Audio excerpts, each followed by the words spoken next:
हम किसी वस्तु को चाहते हैं, हम किसी को चाहते हैं, हम उसको चाहते हैं तो उसको पाने का प्रयास करते हैं, और पाने का प्रयास अर्थात उसको पाने के लिए हम बहुत मेहनत करते हैं, बहुत प्रयास करते हैं कि कैसे भी वो वस्तु हमको मिल जाए, वो वस्तु हमें प्राप्त हो जाए।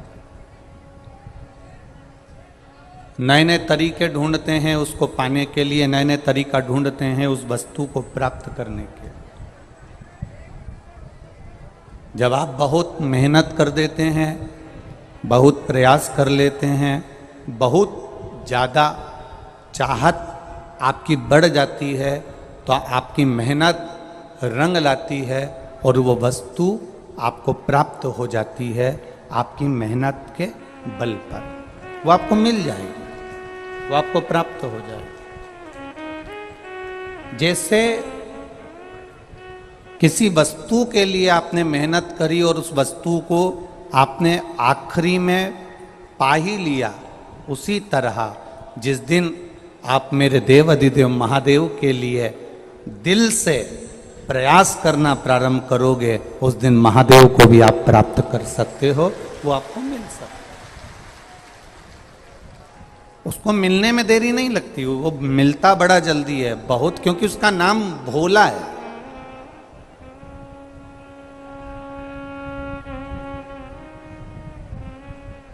उसका नाम ही भोला है। वो जितना सरल है, वो जितना सहज है,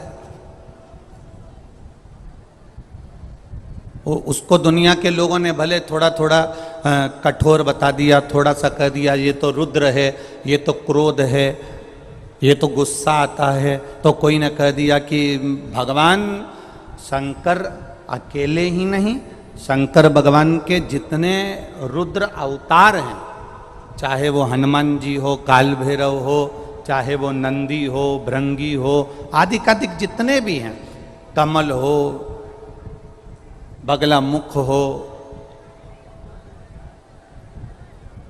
जितने भी भगवान के रूप हैं,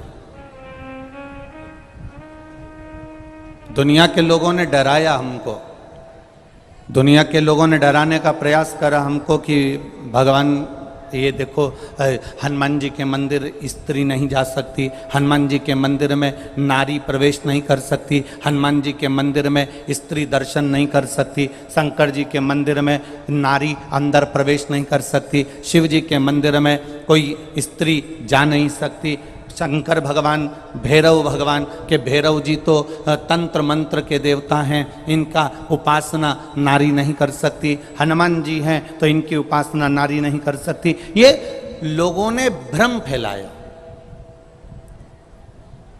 ये जो था, ये हमारे सनातन धर्म के जितने विरोधी होते हैं,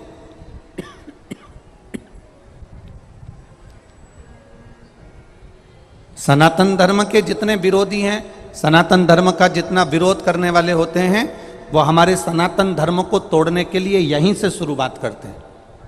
क्या शुरुआत करते हैं कि तुम मंदिर मत जाना, स्त्री मंदिर नहीं जाए, हनुमान जी के दर्शन मत करना, शंकर जी के मंदिर मत जाना, भैरव जी के मंदिर मत जाना, इनके मंदिर मत जाना, उनके मंदिर मत जाना, वहाँ जाने से ऐसा हो जाता है, भगवान को जल चढ़ाने से वैसा हो जाएगा, तो हनुमान जी का दर्शन करने से ऐसा हो जाएगा। ये हमारे सनातन धर्म के जो पूर्व से विरोधी चले आ रहे हैं, वो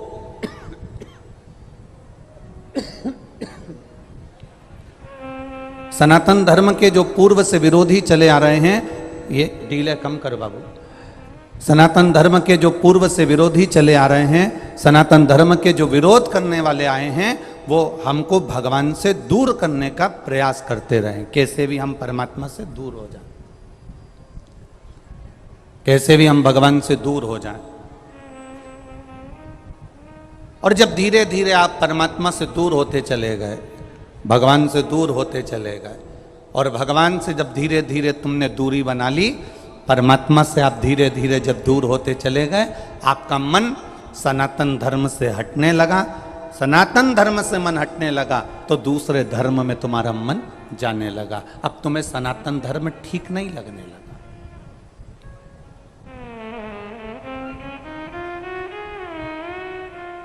अब एक नया विरोध चालू हो गया सनातन धर्म को फिर तोड़ने का। अब नए बेटा बेटी मंदिर जाना चालू कर दिए, करे कि नहीं करे? बोलो बोलो, जम के बोलो राजस्थान वाले, करे ना? छोटे छोटे बच्चे मंदिर जा रहे कि नहीं जा रहे? बेटा बेटी नवयुवक बच्चे मंदिर जा रहे कि नहीं जा रहे? पशुपति व्रत कर रहे कि नहीं कर रहे? एक लोटा जल चढ़ा रहे कि नहीं चढ़ा रहे? अब जब पूरे भारत में सनातन धर्म आगे बढ़ गया और लोग मंदिर जाना चालू कर दिए, तो फिर विधर्मियों ने एक नई चाल चलना चालू कर दी और एक दो हमारे सनातन धर्म के लोगों के कान में भरना चालू करा कि अब मंदिर में जाना तो ये ऐसे कपड़े पहनकर लड़की ना आए, वैसे कपड़े पहनकर लड़के ना आए, ऐसे वस्त्र पहनकर लड़कियां ना आए। उन्होंने चाल चलकर हमारे सनातन धर्म वालों को कह दिया। तो लोगों ने ये कह दिया कि मंदिर जाना तो ये इस कपड़े को पहनकर मत जाना। अब बताओ, ईमानदारी से बोलना, भोलेनाथ तुम्हारा कपड़ा देखता है कि तुम्हारा कलेजा देखता है? शिव कपड़े से कभी प्रसन्न नहीं हुआ।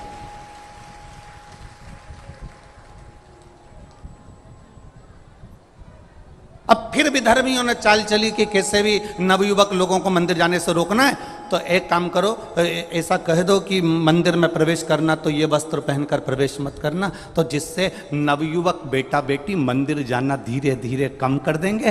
बूढ़े बूढ़े लोग ब्रह्मा जी का मंदिर दर्शन करने अंदर जाएंगे और जवान जवान बच्चे कह देंगे हम तो जीन्स पहने, हम तो टी शर्ट पहने, हम नहीं जा रहे, मम्मी तुम दर्शन करके आ जाओ। और ये बाहर बैठ के आराम से चाय पियेंगे, मंदिर के अंदर भी ये पाँव नहीं रखेंगे और धीरे धीरे फिर भी धर्मियों की चाल पूरी सफल हो जाएगी और तुम्हें मंदिर से दूर कर दिया जाएगा और फिर इनको दूसरे धर्म में भेज दिया जाएगा। ये बड़ी बड़ी चालें, छोटी मोटी नहीं है। और हमारा व्यक्ति हमारा होकर इस चाल को नहीं समझ पाता और उन्होंने कह दिया हमारे मंदिर में साहब ये कपड़े पहनकर मत आना, तुम ये मंदिर में वस्त्र वाला पहनकर मत आना। भगवान कपड़े से कभी प्रसन्न नहीं हुआ। कपड़े तो रावण ने भी बदले थे, बोलो सही है कि गलत है? संत का चोला पहन लिया था रावण ने, उस संत के चोले को इतना बदनाम कर दिया, इतना बदनाम कर दिया कि कुंभ के मेले में आज सबसे पहले संत के चोले को ही पानी में धोया जाता है, उसके बाद भी साफ नहीं हो पाता है। वस्त्र से कभी परमात्मा प्रसन्न नहीं होता, कपड़े से कभी भगवान प्रसन्न नहीं होता। अगर मेरा भगवान, मेरा भोलेनाथ प्रसन्न होता है तो निर्मल मन सो मोहि पावा, मोहि छल छिद्र कपट ना भावा। ये आपके नूतन हृदय से परमात्मा की प्रसन्नता है।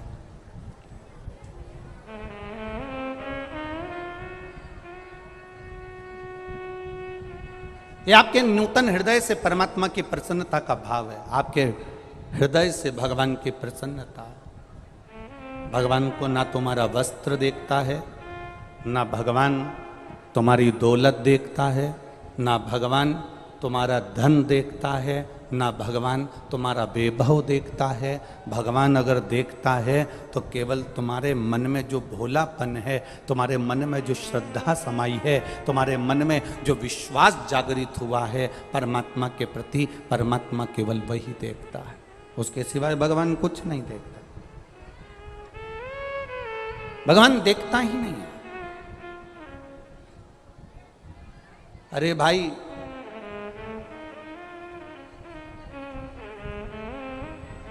एक से बढ़कर एक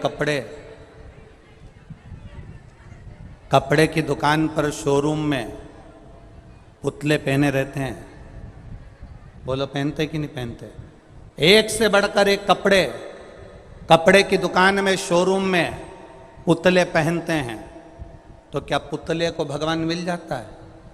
अगर कपड़े बदलने से परमात्मा मिलता होता तो शोरूम में जो पुतले होते हैं उनके रोज कपड़े बदले जाते हैं तो भगवान उनको मिल जाता। पर कपड़े बदलने से नहीं, भगवान तुम्हारा भजन करने से तुम्हारे सम्मुख में आकर प्रकट हो जाता है, तुम्हारे सामने आ जाता है। उसको कपड़े से मतलब नहीं रहता। भगवान को पाने का तरीका ढूंढो।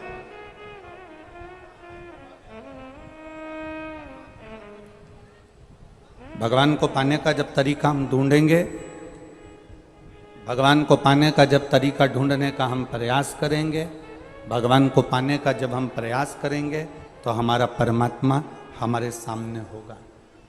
किसी वस्तु को पाने का प्रयास करा, वस्तु मिल जाती है। गाड़ी को लाने का प्रयास करा, लोन ले लूं, मकान बनाने का प्रयास करा, लोन ले लूं, मकान बेच दूं, ये कर दूं, वो कर दूं। हम जिसको पाने का प्रयास करते हैं, उसको पाने के लिए उस वस्तु की चाह हमारे भीतर बढ़ जाती है और हम उसे पाने का प्रयास करते हैं। ऐसा प्रयास हमारे जीवन में हमें परमात्मा को पाने के लिए करना है कि कैसे हम हमारे भगवान को हमारा अपना बना सकें, कैसे मैं शंकर की हो जाऊं और शंकर मेरा हो जाए। ऐसा कोई प्रयास हमारी जिंदगी में करा जाए कि हमारा दुख कट जाए। भोला आता है आप लोगों को? ये प्रार्थना है। जब भी कथा के पंडाल में बैठो या भोलेनाथ जी के मंदिर में दर्शन करने जाओ या शिवालय का दर्शन करने जाओ तो मुख से बोलना चाहिए।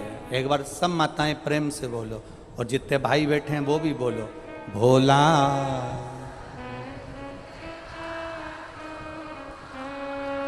ओ भोला सब दुख काटो, शिव शंकर जग तेरी भोले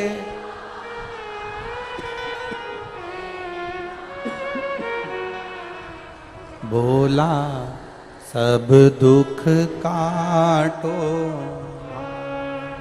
ओ भोला सब दुख काटो। ये शिव की प्रार्थना, शंकर भगवान को निवेदन, शंकर का अनुमोदन, शिव भक्ति, शंकर भगवान से प्रार्थना, अपने हृदय से शिव से कहना, अपने मन से भगवान शंकर का गुणगान कर। एक पत्र आया है, देखिए।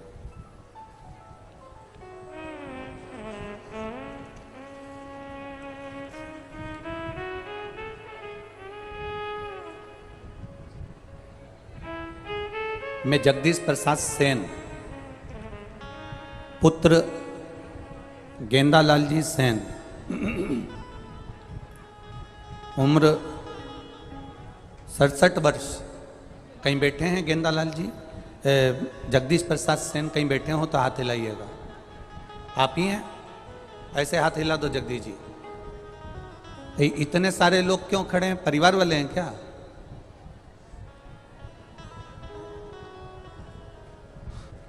एलईडी नहीं आ रही है।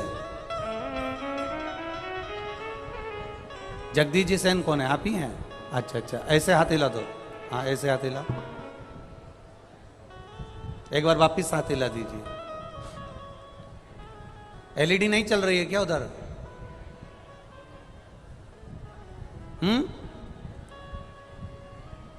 आवाज तो आ रही है ना? एलईडी नहीं चल रही उधर की, एलईडियां चालू करिए। मैं जगदीश प्रसाद सेन, जगदीश जी हाथ हिलाइए एक बार वापिस। पुत्र गेंदालाल सेन, उम्र 67 वर्ष, निवासी परबतसर, जिला नागौर, राजस्थान का निवासी हूँ। 7 वर्ष से मानसिक रूप से परेशान था। 7 साल से घर के अंदर बंद रहता था। कभी 7 वर्ष में बाहर नहीं निकला। मेरा धंधे में मन नहीं लगता, कार्य में मन नहीं लगता। गुरुदेव, परिवार वालों ने पहली बार मुझे शिव महापुराण की कथा सुनाई और भगवान की महिमा का मैं क्या वर्णन करूं।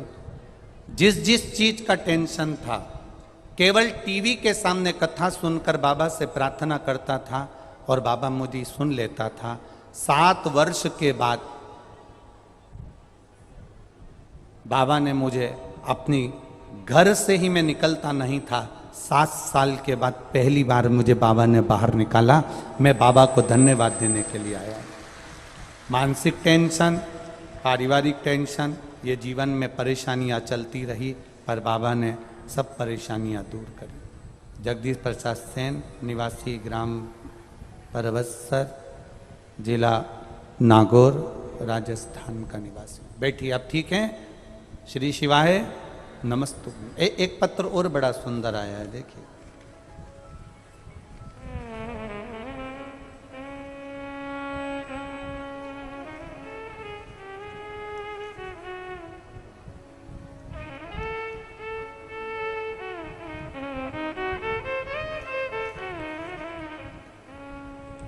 शंभु शरण मांगू घड़ी रे घड़ी दूर का तो दया करी दर्शन आँखों। मेरा नाम नेहा प्रसाद टिंकर, पता जयपुर चौड़ा रास्ता की निवासी हूँ, राजस्थान की। कहीं बैठी हों तो हाथ हिला सकती हैं। नेहा प्रसाद टिंकर, जयपुर चौड़ा रास्ता की निवासी हूँ। कहीं बैठी हों तो अपना हाथ हिला सकती हैं। जहाँ भी बैठी हों अपने दोनों हाथ हिला सकती हैं। दिख गई क्या? एक बार ऐसे हाथ हिला दो। अच्छा अच्छा, ठीक है ठीक है ठीक है। बाबा, मैं एक लोटे जल का क्या वर्णन करूं, बेलपत्ती का मैं क्या वर्णन करूं। मेरे देवर को यूरिन में गठान हो गई थी और गठान बहुत गंभीर थी। हमने उसे जयपुर में दिखाया। डॉक्टर ने बताया कि यह बीमारी पूरे भारत में 6 लोगों को हुई है। पूरे भारत में यह बीमारी केवल 6 लोगों को हुई है और इस बीमारी का नाम पेल्विक लिपोमेटोसिस है, जो कैंसर से भी ज्यादा खतरनाक है। एक बार कैंसर ठीक हो सकता है पर यह बीमारी कभी ठीक नहीं हो सकती। उसे हम चेन्नई लेकर गए और वहां पर जाकर ऑपरेशन का खर्चा बताया 15 लाख रुपए। 10 से 15 लाख का खर्चा जब चेन्नई में बताया। ऑपरेशन की कोई गारंटी नहीं है। हम उसे जब उन्होंने कहा कि ऑपरेशन तो हम कर देंगे पर गारंटी नहीं है, क्योंकि ये पेल्विक लियोमेटोसिस बीमारी एक ऐसी बीमारी है कि पूरे भारत में केवल 6 लोगों को है। कैंसर ठीक हो सकता है पर यह बीमारी कभी जिंदगी में ठीक नहीं हो सकती। और इसमें ऑपरेशन तो हम कर देंगे पर ठीक होगा कि नहीं होगा यह भरोसा नहीं है, उठेगा कि नहीं उठेगा इसका कोई गारंटी नहीं है। हम उसे वापिस जयपुर लेकर आ गए। हमारी पड़ोसन ने कहा कि सीहोर वाला महाराज कथा करता है टीवी पर, 1 बजे या कभी कभी 2 बजे कथा आती है, उसको सुनो। हमने शिव महापुराण की कथा टीवी पर सुनना चालू करी। मेरे पति ने मंदिर जाना चालू करा। 1 लोटा जल चढ़ाते, बेलपत्र लेकर आते, देवर को देते। कुंदकेश्वर महादेव का नाम लेकर जल चढ़ाकर जब देवर को देना चालू करा, बेलपत्र खिलाना चालू करा, वापिस ऑपरेशन के हिसाब से चेन्नई लेकर गए तो डॉक्टर ने जब जांच करी तो बताया कि इसके शरीर में कोई बीमारी नहीं है, बीमारी ठीक हो गई। हम बाबा को यहाँ प्रणाम करने के लिए आए। हर हर महादेव। बैठिए बहन, हर हर महादेव। अब ठीक है वो? श्री शिवाय नमस्तुभ्यम। बैठिए। शिव तत्व होता ही ऐसा।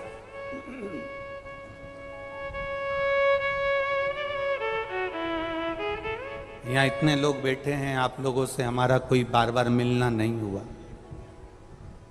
ये पत्र आप लोग जो भेज देते हैं उसको हम पढ़ लेते हैं, उसमें आप अपना अनुभव हमको लिख कर भेज देते हैं।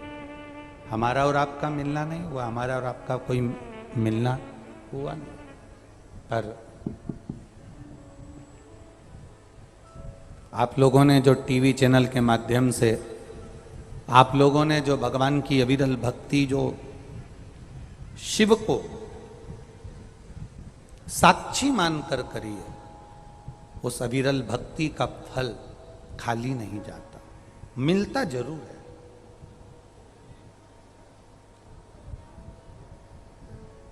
हम पहले भी कथा में कहे, आज फिर कह रहे हैं कि गाड़ी को लाने के लिए प्रयास करा जाता है,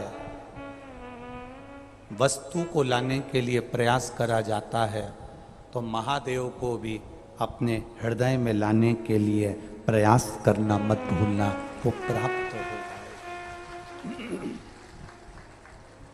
आप करो प्रयास, वो मिलेगा। आप करो पुकार, वो मिलेगा।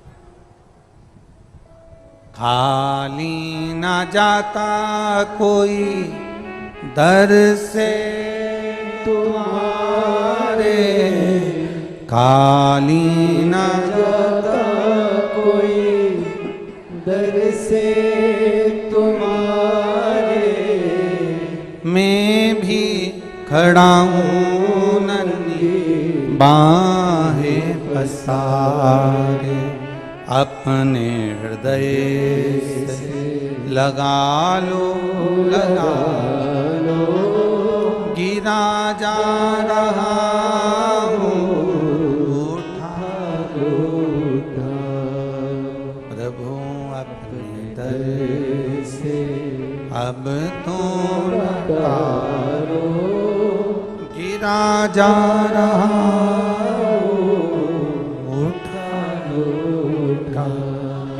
भगवान से आप जो दिल से कहें वो दिल से सुनता है।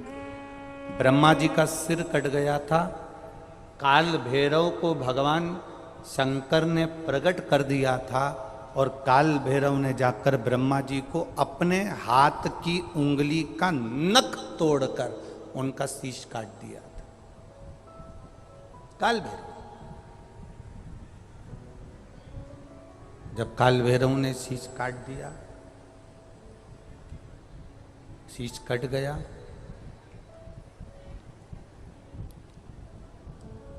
भैरव काल भैरव का आदर, सम्मान, सत्कार सभी देवताओं ने किया।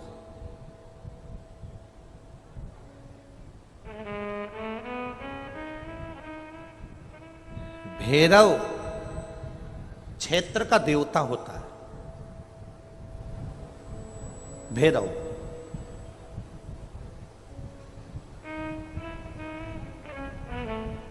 चौसठ तरह के भैरव होते हैं। कितने तरह के? 64। 64 तरह के भैरव होते हैं, और 64 तरह के भैरव, जितने भैरव होते हैं उतनी भैरवी होती है, क्योंकि शिव के साथ शक्ति जरूरी है, भैरव के साथ भैरवी जरूरी है, क्योंकि भैरव शंकर भगवान का एक अंश रूप है, क्योंकि शिव ने उसको प्रकट करा। हाँ, दुनिया के लोग भले भैरव जी को बदनाम करने में लगे, ये तो शुरू से चला आ रहा है।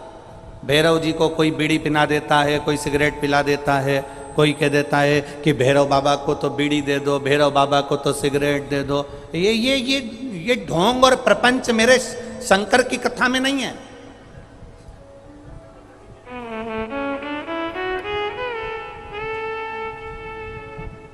शिव का एक अंश है भैरव।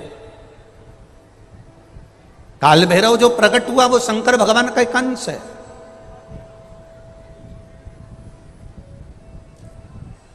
काल भैरव जो प्रकट हुए वो शिव का एक अंश रूप है। और काल भैरव जब प्रकट हुए, सारे देवताओं ने उनका आदर करा, इंद्र ने उनका सम्मान करा, इंद्र उनकी सेवा में लगे, वायु देव, गरुण देव, वरुण देव, जितने भी देवता हैं सब ने उनका आदर करा। अब आदर करते करते करते करते माता लक्ष्मी जी ने भी काल भैरव को निमंत्रण दिया। जरा सुनिएगा, बहुत सुंदर कथा है पुष्कर राज की। इस कथा को अपनी जिंदगी में उतारना जरूर। काल भैरव का निमंत्रण माता लक्ष्मी जी ने दिया, और माता लक्ष्मी जी ने काल भैरव को निमंत्रण दिया कि काल भैरव आप बैकुंठ में पधारो और बैकुंठ की भूमि को आप पधार कर आनंदित करिए। तो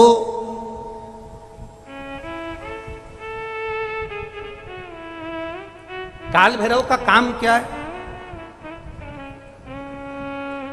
काल भैरव का कार्य क्या है? ये यहाँ राजस्थान की भूमि पर तो वैसे भी भैरू जी के मंदिर बहुत हैं। बोलो सही है कि गलत है? और पूरी दुनिया में जितनी भी, पूरी भारत की भूमि पर दुनिया के लोग कहीं पर भी लें, कहीं पर भी रहें, पर भैरू पूजने के लिए हमारे राजस्थान में आते जरूर हैं। भले वो कभी भी आए, पर राजस्थान में आकर भैरू पूज कर जाते ही हैं।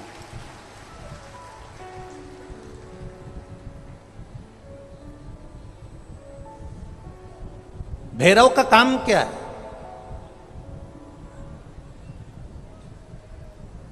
शंकर भगवान ने क्या केवल एक ब्रह्मा जी का सिर काटने के लिए काल भैरव को प्रकट करा? केवल एक कार्य के लिए ब्रह्मा जी ने, भगवान शिव जी ने काल भैरव को प्रकट करा? केवल एक काम के लिए? नहीं।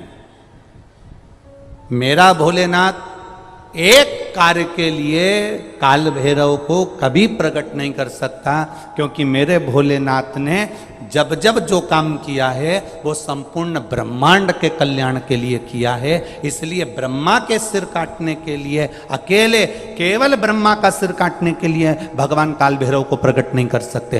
तब काल भैरव के प्रकट होने का कारण क्या है? भैरव के प्रकट होने का कारण क्या है? भैरू जी के प्रकट होने का कारण क्या है? भैरव प्रकट क्यों हुए हैं? तो शंकर भगवान जब काल भैरव जब नारायण के यहाँ बैकुंठ में गए और भगवान बैकुंठ में जब पहुँचे तो लक्ष्मी जी ने भगवान नारायण से पूछा, प्रभु मेरे मन के संशय को मिटाइए, ये भैरव प्रकट क्यों हुए हैं? केवल ब्रह्मा का सिर काटने के लिए?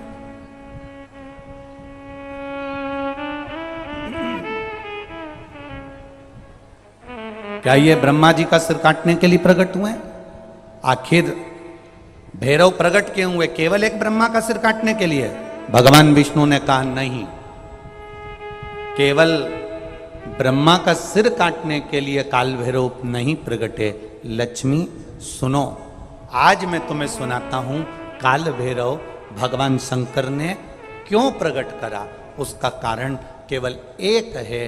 जब देवाधिदेव महादेव अपने नेत्र बंद कर कर बैठ जाते हैं और समाधि में लीन हो जाते हैं, साधना में लीन हो जाते हैं, तब काल भैरव का दायित्व बढ़ जाता है। भैरव का दायित्व बढ़ जाता है। और भैरव का क्या दायित्व बढ़ता है? तो सुनो लक्ष्मी, भैरव का दायित्व यह बढ़ जाता है कि जो शंकर के शिवालय में पहुंचता है, जो शंकर के शिवालय में पांव रखता है, जो शंकर के शिवालय में अंदर पहुंचकर शिवालय में अपना चरण रखते रखते रखते रखते देहली से जब अंदर जाता है और शिवालय में शंकर भगवान के शिवलिंग की आराधना करता है, जल चढ़ाता है, शमी पत्र चढ़ाता है, बेल पत्र चढ़ाता है, कमल पुष्प चढ़ाता है, भगवान की श्रृंगार कर कर चंदन अबीर गंध से जो पूजन करता है भगवान की, जब वो अंदर प्रवेश करता है तो भैरव का दायित्व ये हो जाता है कि उसके दुख को भैरव उसी समय पर भक्षण कर लेता है और उसको सुख देकर भेज देता है। ये भैरव का।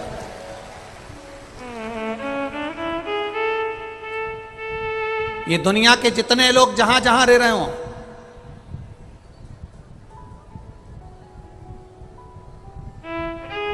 मारवाड़ का रहने वाला व्यक्ति, राजस्थान का रहने वाला व्यक्ति अपने भैरव की पूजन करने जरूर आता है।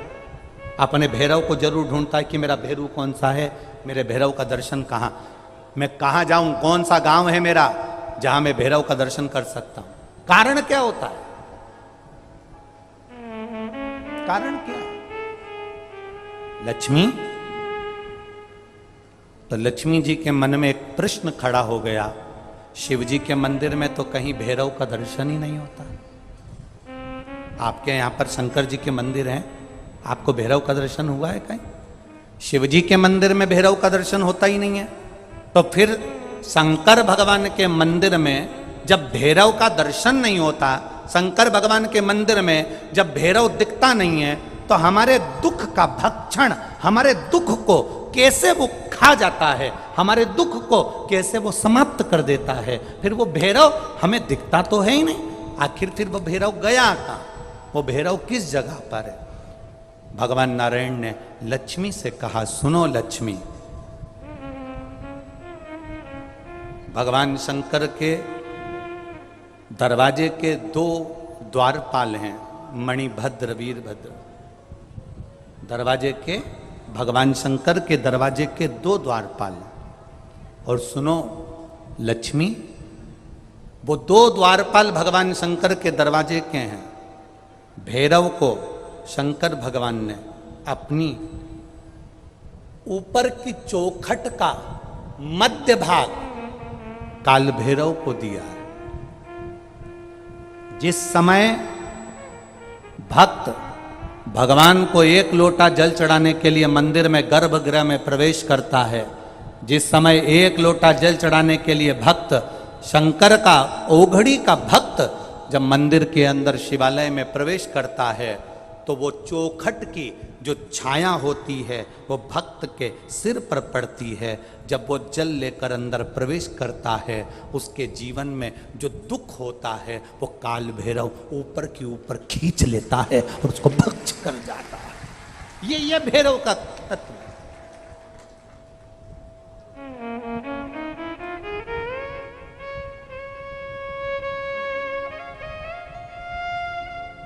भैरव और भैरवी का कार्य क्या है? आपको सुख देना। भैरव और भैरवी का कार्य क्या है? आपके भीतर यदि अहंकार आ गया, आपके भीतर यदि अभिमान आ गया, आपके भीतर यदि अभिमत्ता आ गई, आपके भीतर यदि कपट आ गया, आपके भीतर यदि बेईमानी आ गई, आपके भीतर यदि प्रपंच आ गया, आपके भीतर यदि काम, वासना, आसक्ति, तृष्णा, लोभ समाहित हो गया, तो भैरव और भैरवी इसको खींच लेते हैं। ये शरीर के अंदर एक तरंग के रूप में प्रवेश कर खींच लेते हैं। भैरव और भैरवी वो हुआ पुष्कर राज की भूमि पर हुआ। पुष्कर राज की भूमि पर हुआ वो।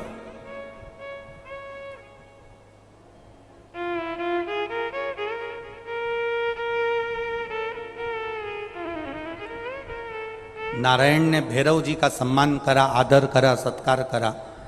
लक्ष्मी जी ने भैरव जी को भोजन कराया, सुंदर पकवान बनाकर खिलाया।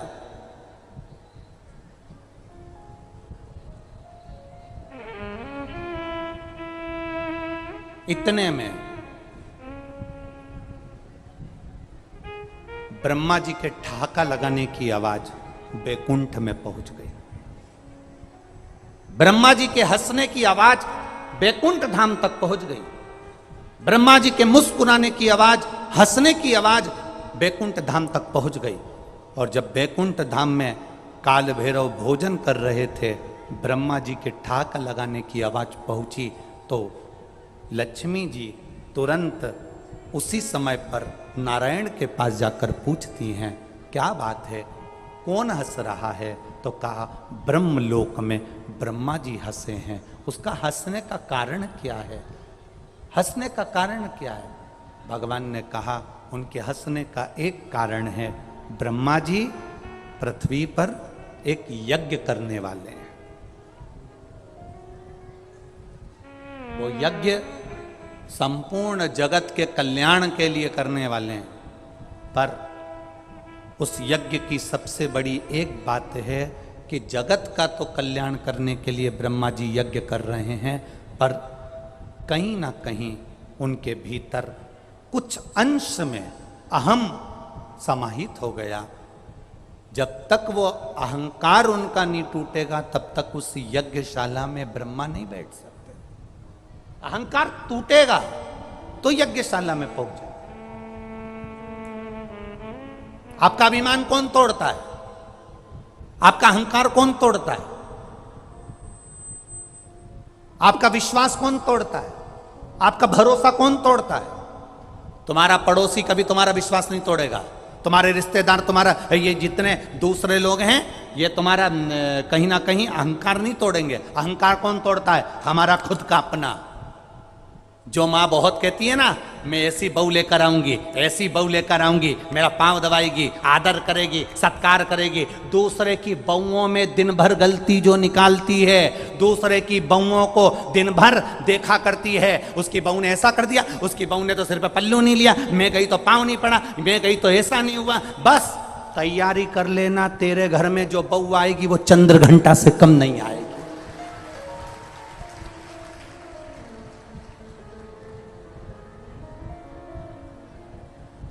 जो बहुत वो हमारे मालवा की भाषा में कह देना जीजी, ए राजस्थान वाली जीजी, हमारे उधर की भाषा में कह दें तो कहते हैं जो बहुत लंबी नाक लगाए ना,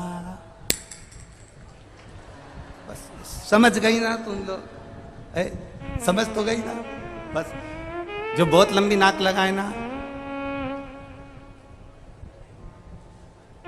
उसकी बहू तो ऐसी, मेरी बहन की बहू आई ऐसी आई, मेरे मामा के छोरे की बहू आई ऐसी आई, मैं तो बहू लाऊंगी तो ऐसी लाऊंगी, मैं बहू लाऊंगी तो मुझे तो रत्ती भर नहीं सुहा है, ऐसी बहू मुझे आएगी ना तो मेरी तो बिल्कुल नहीं बनेगी। और मालूम पड़े उससे 4 गुना जोरदार आई, और शादी के 2 महीना नहीं हुए और मायके में जाकर बैठी, अब ये इतनी बोलती थी, अब ये चुप, अब क्या बोले तो बोले क्या,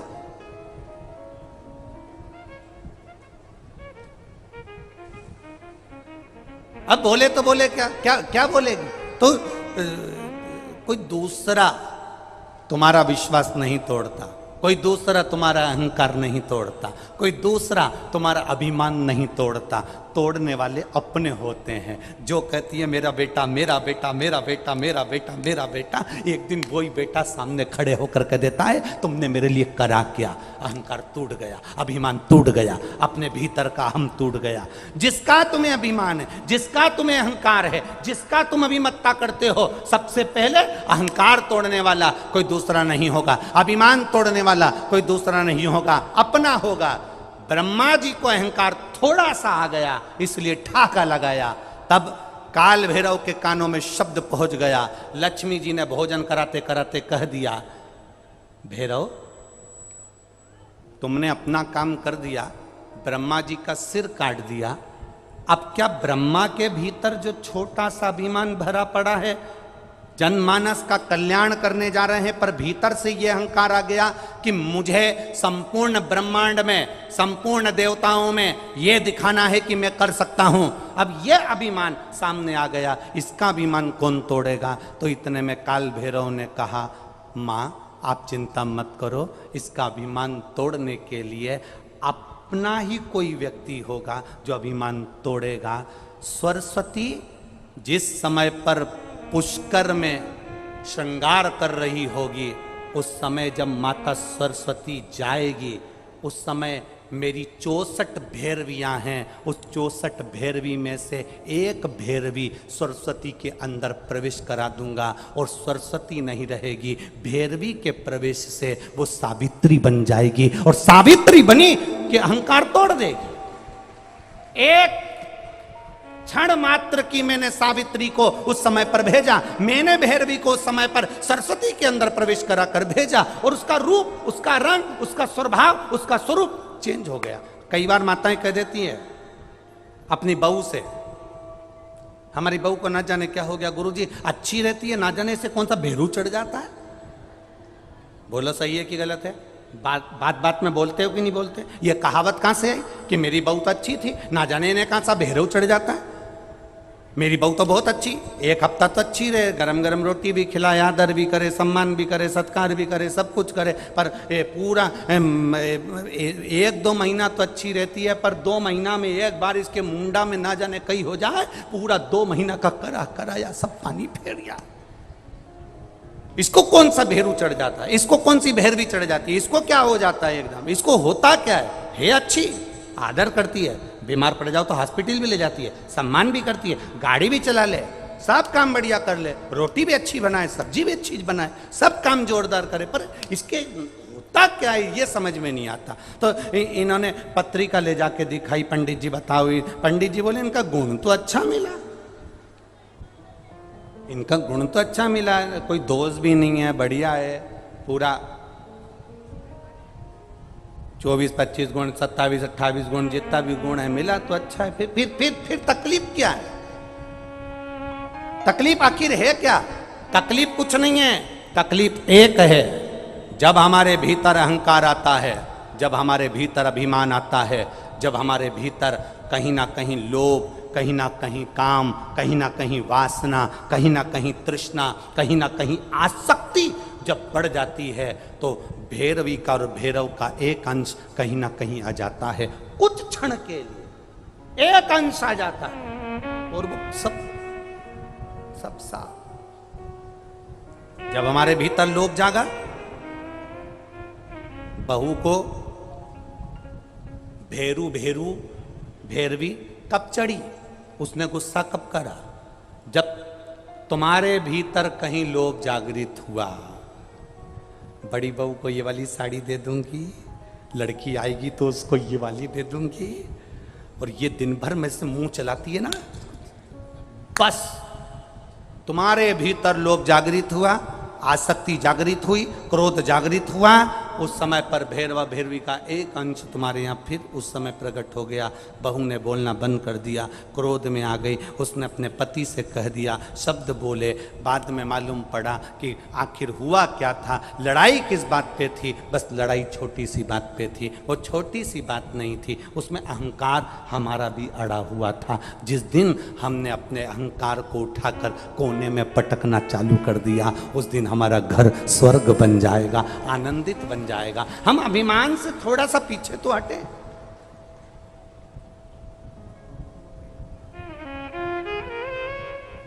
सब चाहते हैं मेरी बहू आए तो अच्छी आए। ये तीन मित्र पिकनिक करने के लिए गए, और तीन मित्र जब पिकनिक करने के लिए गए तो पिकनिक करने के लिए उन्हें समोसा लिया, कचौड़ी ली, मालपुआ लिया, रबड़ी ली, सब लिया, बालूशाही ली, सब मैसूर पाक वगैरह सब लिया, और लेकर झोला तीनों मित्र पिकनिक करने गए। पिकनिक करने के लिए बगीचे में बैठते से उन्होंने बैग खोला। बैग खोलते से उन्होंने देखा कि इसमें खाने का तो सामान है, पर पानी की बोतल नहीं है और कोल्ड ड्रिंक की बोतल नहीं है, दोनों बोतल घर रह गई। अब इन्होंने विचार करा कि अपनी पानी की बोतल और कोल्ड ड्रिंक की बोतल कौन लेकर आए, तो इन्होंने नाम लिखा, पर्ची बनाई, तीनों का नाम लिखकर पर्ची बनाकर कुड़कुड़ा के इसे फेंका। जिसका नाम आएगा वो घर जाएगा, पानी की बोतल लाएगा, कोल्ड ड्रिंक लाएगा, जब तक वो नहीं आएगा तब तक कोई कुछ नहीं खाएगा। इनने पर्ची फेंकी, एक व्यक्ति का नाम आया, उससे कहा तू घर जा और कोल्ड ड्रिंक की बोतल और पानी लेकर आ। वो गया, कहने लगा जब तक तू नहीं आएगा तब तक ना हम पानी पिएंगे ना हम कुछ खाएंगे, जल्दी आना, और उसका नाम लेकर उसको भेज दिया। वो चले गया। आधा घंटा हो गया, 1 घंटा हो गया, 1.5 घंटा हो गया, 2 घंटा हो गया, 2.5 घंटा हो गया, 3 घंटा हो गया, पर वो नहीं आया। अब इन दोनों ने आपस में विचार करा, उसकी मम्मी ने कोई काम बता दिया होगा, उसके पिताजी ने कोई काम बता दिया होगा, वो वहाँ लग गया होगा। एक काम करते हैं, चलो निकालो खाते हैं। इन्होंने पूरा बैग खोला, समोसा निकालकर, दोनों खाने वाले थे, इतनी देर में वो पेड़ के पीछे से सामने आ गया और आते से ही बोला मुझे मालूम था तुम खा जाओगे, इसलिए मैं गया ही नहीं, इसीलिए मैं नहीं गया। वो इंतजार कर रहा था ये बैग खोल के खाए और मैं सामने आऊं। हम भी इंतजार कर रहे हैं, हम भी ये सोचते हैं जाएंगे, होगा, करेंगे, इंतजार करते रहते हैं, पर परमात्मा की भक्ति में हम रम नहीं पाते, भगवान के भजन में हम रम नहीं पाते। अचानक समोसा निकला और वो पेड़ के पीछे से सामने आ गया। हमारी भी ऐसी आदत है, जब तक हमारे जीवन में तकलीफ नहीं आती, दुख नहीं आता, कष्ट नहीं आता, तब तक हम भी महादेव के मंदिर नहीं जाते। जब दुख तकलीफ कष्ट आता है तब मंदिर जाना चालू करते हैं। शिव पुराण कहती है 1 लोटा जल लेकर आप अभी से शिव की आराधना में लग जाओ, दुख तकलीफ तुम्हारे घर से कोसों दूर हो जाएगी। फिर वो तकलीफ नहीं आने, वो तकलीफ नहीं आएगी।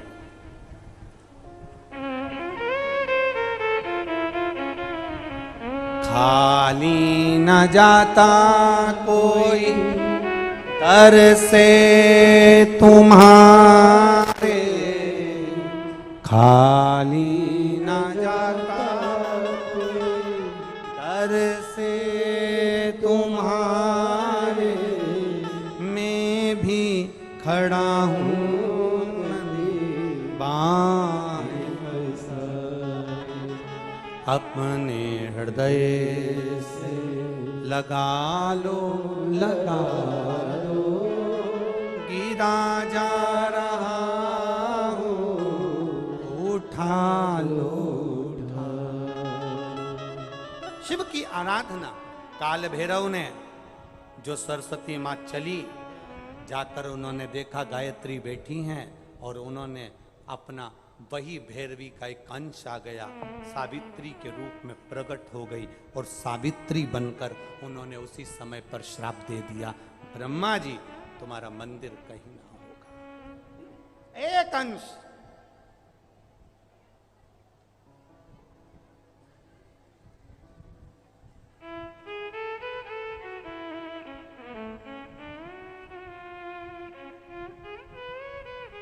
ब्रह्मा जी ने विचार करा, कारण क्या हुआ? मेरा सिर कट चुका है। ब्रह्मा जी ने विचार करा, मेरा मस्तक कट चुका है, आखिर कारण क्या है जो मुझे श्राप लगा? और मेरी पत्नी का, ये सरस्वती सावित्री बनकर मुझे श्राप दे दी, कारण क्या है? ब्रह्मा जी 1000 वर्ष तक तप साधना में डूबे, तब उनको ज्ञात पड़ा कि काल भैरव ने भैरवी का भाव मेरे प्रकट किया, मेरे अहंकार को तोड़ने के लिए। ब्रह्मा जी ने भैरव की परिक्रमा कर कर तब स्तुति की है। ब्रह्मा जी भैरव की परिक्रमा, हनुमान जी की परिक्रमा, भैरव की परिक्रमा, शंकर भगवान की परिक्रमा, शिव जी के जितने रुद्र अवतार हैं, शंकर भगवान के जितने अंश अवतार हैं, इन सब की परिक्रमा का भाव 3 परिक्रमा का है। कितनी परिक्रमा? 3। काल भैरव, भैरव की परिक्रमा कितनी होती है? जम के बोलो, 3। हनुमान जी की परिक्रमा कितनी होती है? 3। शंकर के जितने अवतार, मेरे भोलेनाथ के जितने रुद्र अवतार हैं, मेरे शिव के जितने अवतार हैं, मेरे शंकर के जितने अंश अवतार हैं, उनकी सबकी परिक्रमा 3 है। सबकी परिक्रमा 3।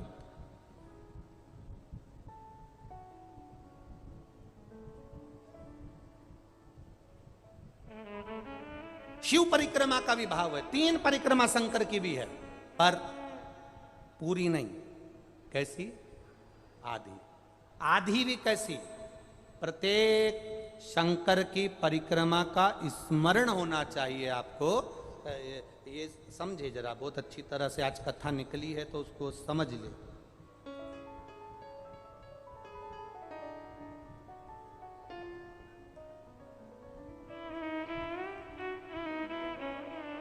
जैसे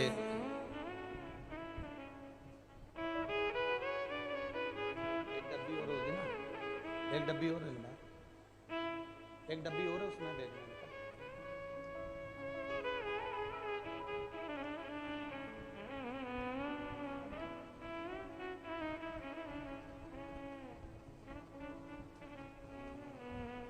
जैसे ये शिवलिंग है, बहुत सावधानी से समझना, सावन का महीना है, बहुत प्रेम से समझिएगा। शिव की आदि परिक्रमा जो हम करते हैं, उस परिक्रमा का फल हमें बाबा कब प्रदान करते हैं वो समझने वाला विषय, ठीक है। ये शिवलिंग, ये जलाधारी, ये भगवान के चरणारविंद जहाँ गणेश, कार्तिकेय, अशोक सुंदरी है, उस स्थान का। अब मंदिर के बीच में गर्भगृह में ये शिवलिंग रखा है। हम जब परिक्रमा चालू करते हैं तो यहाँ से यूं गए और यहीं से हम वापिस आ गए, वापिस हम यहीं से आ गए। शंकर की परिक्रमा पूर्ण कब मानी गई? आधी परिक्रमा को पूर्ण कब कहा गया? शिव की परिक्रमा को हम पूर्ण कैसे मान सकते हैं? हम कहते हैं, हमारे शास्त्र कहते हैं कि शंकर की 3 परिक्रमा करो, या भगवान की 3 परिक्रमा करो, या देवता की 3 परिक्रमा करो। परिक्रमा का फल कब मिलता? परिक्रमा का अंश फल कब मिलता? शिवलिंग जलाधारी मंदिर के बीचों बीच है। जब मंदिर के बीचों बीच है, नंदी बाहर है, आपने परिक्रमा करना प्रारंभ करा, पूजन करने के बाद यहाँ तक गए, यहाँ से पानी बहता है, जल बहता है, तो हम इसको लांघते नहीं हैं। नहीं लांघते ना, इसको लांघते नहीं है। जब हम परिक्रमा करने के लिए यहाँ तक जब पहुँचते हैं, पहुँचने के बाद यहीं से थोड़ा सा पीछे हटकर हमको शंकर के शिवलिंग के वहीं से खड़े होकर नंदी का दर्शन करना चाहिए। जब हम परिक्रमा कर कर वापिस लौटते हैं, नंदी का इस शिवलिंग के सम्मुख से जब बाहर बैठे नंदी का हम दर्शन करते हैं और वापिस अपनी जगह पर आकर खड़े होते हैं, तब हमारी परिक्रमा एक पूरी मान ली जाती है और उसका फल हमें प्राप्त होता है। उस परिक्रमा का फल, हमने शंकर भगवान की परिक्रमा करी, किसी ने कहा आदि परिक्रमा करो, हम यहाँ तक गए, यहाँ से लौटकर वापिस आ गए। उस परिक्रमा करते समय हमने नंदी का दर्शन एक बार भी नहीं करा। अगर नंदी का दर्शन नहीं करा तो उस परिक्रमा का कोई फल हमें प्राप्त नहीं हो सकता। उस परिक्रमा का कोई फल हमें प्राप्त नहीं हो सकता। अब 3 परिक्रमा हमारा वर्णन किया, तो 3 परिक्रमा क्या करोगे? यहां वापिस आओगे, यहां वापिस जाओगे क्या? बोलो जम के, वापिस जाओगे क्या? नहीं।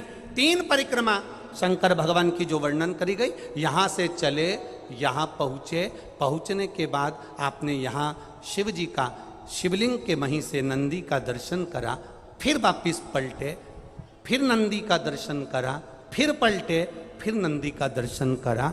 यहाँ खड़े होकर आप जब 3 बार नंदी का दर्शन कर लेते हो, एक ही परिक्रमा में 3 बार नंदी का दर्शन कर लेते हो, तो 3 परिक्रमा का फल प्राप्त हो जाता है और हमारा वो कार्य सफल हो जाता है। 3 परिक्रमा का।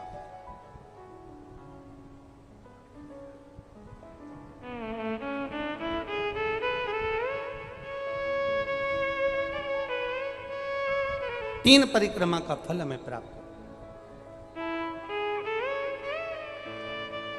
शिव के जितने गण हैं, भगवान शंकर के जितने अंश अवतार हैं, रुद्र के जितने अंश अवतार हैं, भगवान शिव के जितने अंश अवतार हैं, उनकी परिक्रमा का क्रम, उनकी परिक्रमा।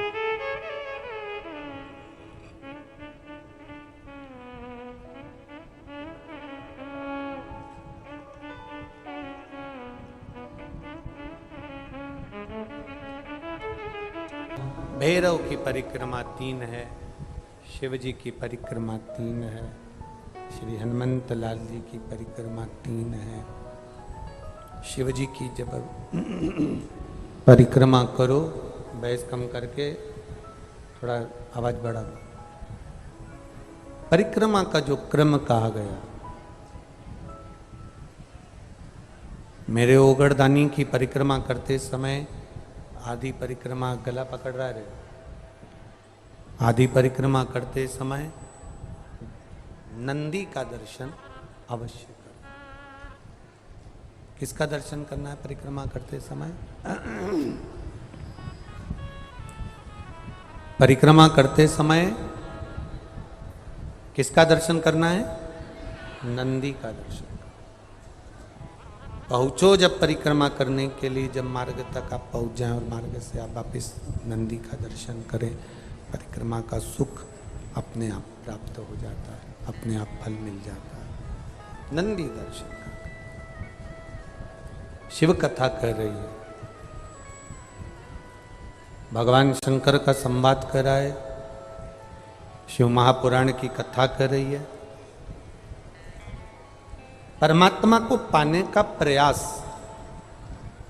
ही हमारा मूल है।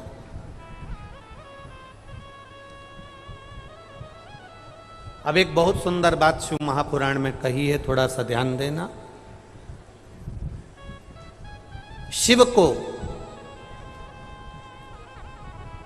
मंत्र से नहीं, तंत्र से नहीं, बहुत साधना से नहीं, बहुत घंटों तक भगवान की आराधना से नहीं, शंकर को प्राप्त करने का तरीका केवल एक सरल, शिव महापुराण में कहा, पार्वती जी एक लोटा जल लेकर शंकर भगवान को समर्पित करती हैं, वो तरीका हमारे जीवन में उतारें, सारी समस्या का हल एक लोटा जल शिव को समर्पित करना। जब हम भगवान देवाधिदेव महादेव को जल चढ़ाते हैं, जब हम भगवान शंकर को जल समर्पित करते हैं, जब हम भगवान शिव को जल समर्पित करने के लिए जाते हैं, तब उस जल के भाव में हम अपने हृदय के भावों को जोड़कर भगवान को समर्पित करते हैं। महाराज,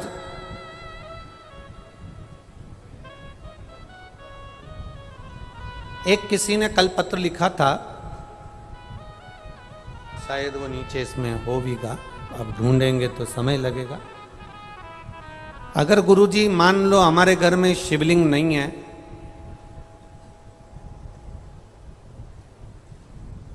तो हम शंकर भगवान की आराधना कैसे करें? वैसे तो प्रयास करा करो कि शंकर भगवान का शिवलिंग आपके घर में जरूर हो। कारण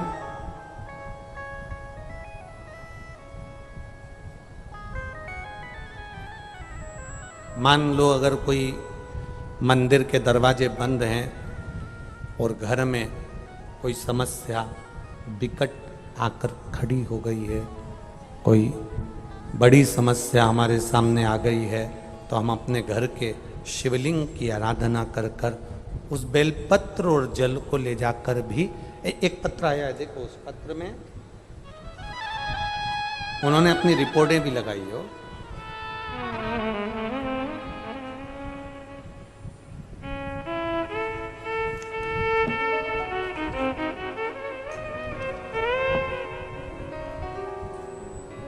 मोहनलाल जी छिपा निवासी, बंगरू, जयपुर का रहने वाला। कहीं बैठे हैं? आप ही हैं? एक बार हाथ हिला दो मोहनलाल जी। मोहनलाल छिपा निवासी, बंगरू, जयपुर का रहने वाला हूँ। मेरा मोबाइल नंबर ये लिखा है। गुरुजी, मेरा सन 2015 में लीवर में फॉल्ट हो गया, तो मेरे घर वालों ने हॉस्पिटल में भर्ती कराया। डॉक्टर ने बोला कि इनका लीवर डैमेज हो गया है। मेरे मुंह से ब्लड आना शुरू हो गया, मेरे मुंह से ब्लड आने लगा। फिर हम महीने मेरे को हॉस्पिटल में हर महीने आईसीयू वार्ड में भर्ती होना पड़ता। हर महीने मेरा लीवर फॉल्ट होता, डैमेज होता और मेरे मुंह से ब्लड की उल्टियाँ होना चालू हो जाती। मेरा घूमना आना जाना सब बंद हो गया। 8 साल से 10 बार मेरा लीवर फॉल्ट हुआ। फिर हमें सन 2022 में किसी ने कहा कि शिवजी के ऊपर चढ़ा हुआ जल पिलाओ और बेलपत्री खिलाओ। तब हमने आपकी कथा सुनी और जल और बेलपत्री का सेवन किया। सीहोर पहुँचे, वहाँ से एक रुद्राक्ष बाबा से लेकर आए।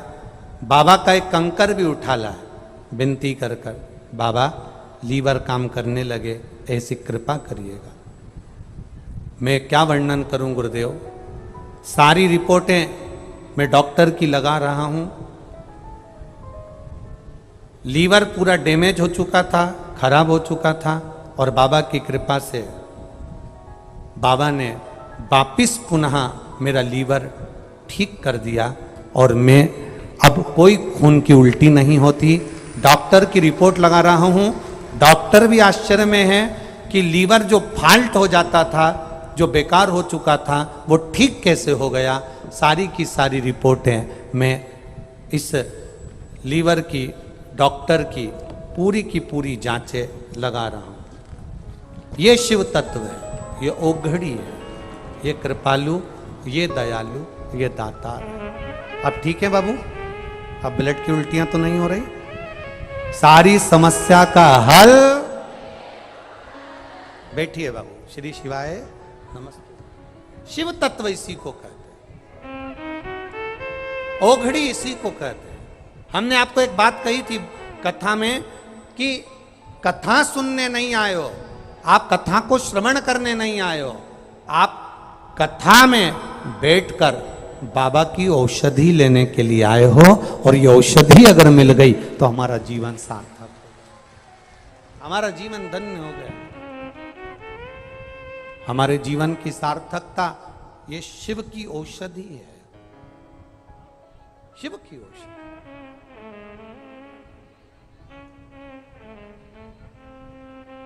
हो सकता है थोड़ा समय लगे, थोड़ा हम फिर कहेंगे वो थोड़ा दुख कटने में समय लग सकता है, पर बाबा जब संभालता है तो फिर कोई तकलीफ, कोई दुख, कोई परेशानी, कोई कष्ट नहीं आता।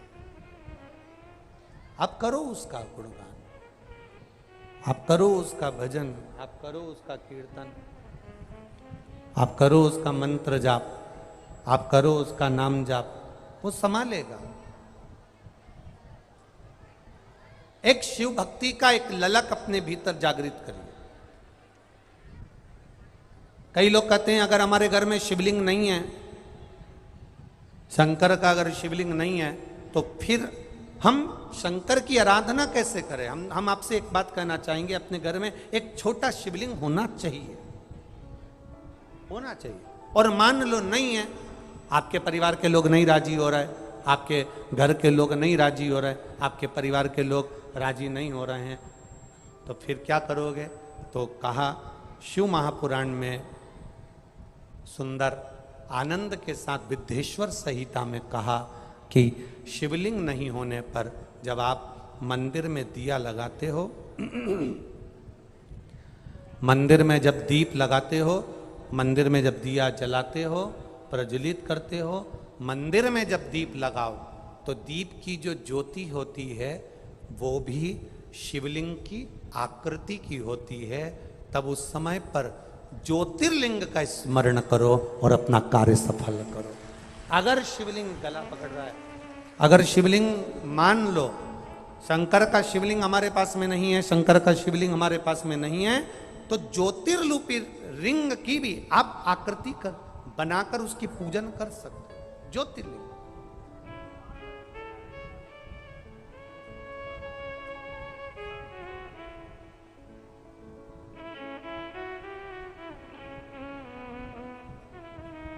वो क्या बोलते हैं आप लोग, मन मेरा मंदिर आंखें दिया बाती, होठों की है तालियां रोम फूल बाती, रोम रोम जीभा तेरा नाम पुकारती है माँ तेरी आरती।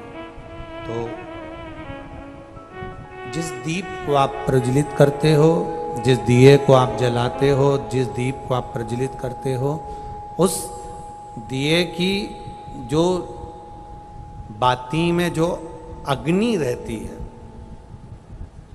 वो भी लिंग का स्वरूप है, वो भी लिंग का स्वरूप है। इसको हमारे यहां ज्योतिर्लिंग कहा गया, ज्योतिर्लिंग नहीं, ज्योतिर्लिंग कहा गया।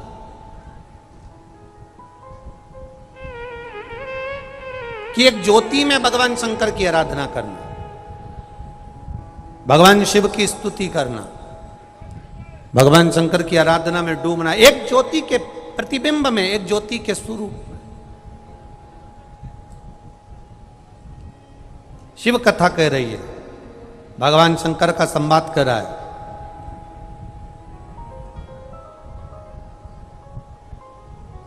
थोड़ा जीवन में अगर दुख आ रहा है, थोड़ी तकलीफें आ रही है, थोड़ा कष्ट आ रहा है, थोड़ी रोग आ रहे हैं, थोड़ी बीमारी आ रही है, थोड़ा कष्ट हमारे जीवन में अगर आ रहा है तो हमें घबराना नहीं है।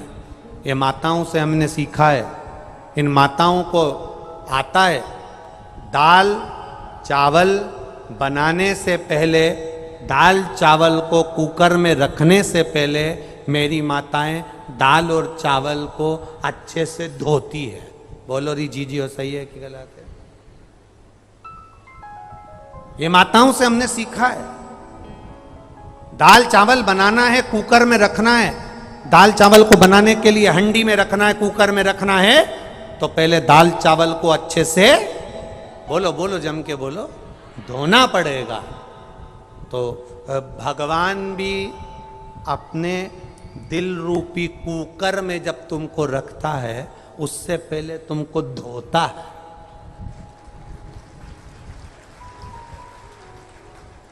कुकर में ऐसे ही नहीं चढ़ा देता, कुकर में ऐसे ही नहीं रख देता।